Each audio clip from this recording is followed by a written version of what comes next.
A brand new second lieutenant, fresh out of college, technically outranks a sergeant first class with 18 years in the field. On paper, the lieutenant gives the orders. In the room, everyone watches the sergeant. That gap is the whole story of respect in the military, and it does not follow the rank chart. Rank and respect are two different things. Rank is assigned to you. It is a pay grade, a set of insignia, and the legal authority that comes with it. Respect is not assigned. The troops decide who gets it, and they are a tough crowd. There is an old line in the service. You salute the rank, not the person.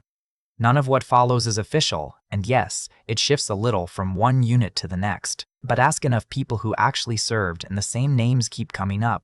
Sometimes rank and respect line up cleanly. Sometimes they are miles apart. This is where they split, from the least respected ranks in the US military to the most. Start at the bottom. E1 and E2, the private. This is not really disrespect. It is a blank slate. A private has done nothing yet, good or bad. They are fresh out of basic training and expected to keep quiet, follow instructions, and learn the job. Older soldiers test them constantly. The classic move is sending a new private to the motor pool to collect exhaust samples in a trash bag, a task that does not exist and never has. Nobody actually hates the private.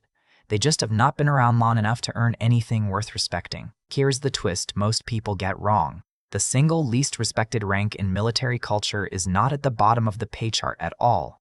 It is the second lieutenant, pay grade 01, the entry rank for commissioned officers. The insignia is 1 gold bar, which is why everyone calls them a butter bar. It looks like a small stick of butter, and the nickname is not affectionate. The problem is the gap between authority and experience. A second lieutenant leads a platoon of 30 to 40 soldiers and legally outranks every enlisted person under them, including a platoon sergeant who has been doing this for a decade. But the lieutenant just showed up. They are learning the job in real time, in front of the exact people they are supposed to lead. The running joke is the butter bar holding the map upside down while the sergeant quietly points them in the right direction. A good one listens to that sergeant and grows out of it fast. Most do. First Lieutenant 02 comes around 18 to 24 months later, and by then, the worst of the reputation has worn off. The rank still carries the stigma anyway, because for those first few months, the person with the most authority in the platoon is the person who knows the least. Then there is the strangest entry on the whole chart, the E4, the specialist. This is the most common rank in the Army by a wide margin, more than 100,000 of them, close to a fifth of the entire force. A specialist has been in for a couple of years. That is long enough to know how everything actually works, and not senior enough to be put in charge of anything official. Troops call this group the E4 mafia, half joking, half serious. They are the clerks, the drivers, and the radio operators, the ones who quietly get things done and just as quietly get out of the things they would rather not do. Their unofficial motto is basically, I see nothing, I say nothing. Officers do not respect the specialist the way they respect a sergeant because a specialist holds no leadership authority. Inside the enlisted world, though, the E4 mafia is loved for a completely different reason. These are the people who know how to survive the system and make it run, and that earns its own kind of loyalty. It is not command respect. It is closer to street credibility. One thing to know here, rank names shift between branches, and respect shifts with them. In the Marine Corps, the E4 is a corporal, a genuine non-commissioned officer with real authority. In the Army, the E4 specialist has none of that. Same pay grade, very different standing. Respect starts to change with the first real leadership rank. E5, the sergeant, sometimes called a buck sergeant. This is the line where an enlisted soldier crosses from follower to leader and takes charge of a small team. The respect here is still provisional. A new sergeant has the stripes but has to prove they can lead when things go wrong. It settles at E6, the staff sergeant. By then, the person has years behind them and a squad that leans on them daily. The enlisted force has stopped testing this one and started trusting them, and that is still only the warm-up for the rank the whole military respects most. Ask the people who actually serve which rank they respect most, and the answer is usually the same. The sergeant first class, E7, 8 to 10 years in, often more. This is the platoon sergeant, the one who really runs the platoon while the young lieutenant is still finding their feet. The military calls it senior enlisted the backbone of the force, and the sergeant first class is where you see that backbone most clearly. They have a full career of experience and still work shoulder to shoulder with the troops every day.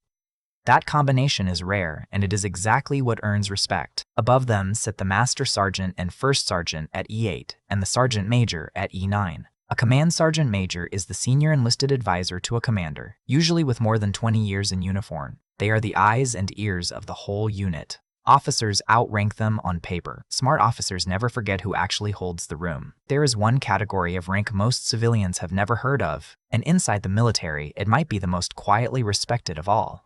The warrant officer. Pay grades W1 through W5. Warrant officers are not general commanders.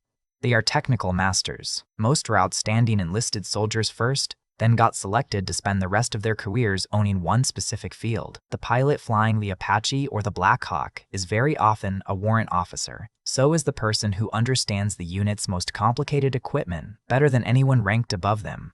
They have a reputation for skipping the ceremony and staying in their lane. Nobody questions it, for one simple reason. The warrant officer is usually the best person in the building at the one thing the mission depends on most. On the commission side, respect climbs quickly once the lieutenant years are behind you. The captain, 03, commands a company of 100 to 200 soldiers and is considered the backbone of the officer corps. A captain survived the butter bar phase and proved they can lead for real. This is the first officer rank that tends to earn respect on merit instead of just position.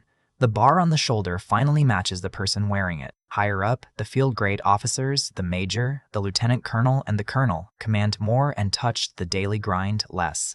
Then come the generals, 1 to 4 stars, running operations across thousands of people. The respect at the very top is real, but it changes shape. It becomes respect for the position and the sheer weight of it, the responsibility of commanding thousands of lives and billions of dollars in equipment. A 4-star general has enormous authority the moment the stars go on. Whether that particular general has the personal respect of the troops still depends entirely on the kind of leader they turned out to be. Which brings the whole thing right back to where it started. Rank tells you who has to be obeyed. It does not tell you who is admired. The most respected people in uniform are almost never the highest ranking ones. They are the sergeants first class, the warrant officers, the captains who earned their bars, and the specialists holding the place together from the shadows. Authority gets issued on day one. Respect gets earned one day at a time by the people quietly watching to see if you actually deserve the stripes or the bar you are wearing.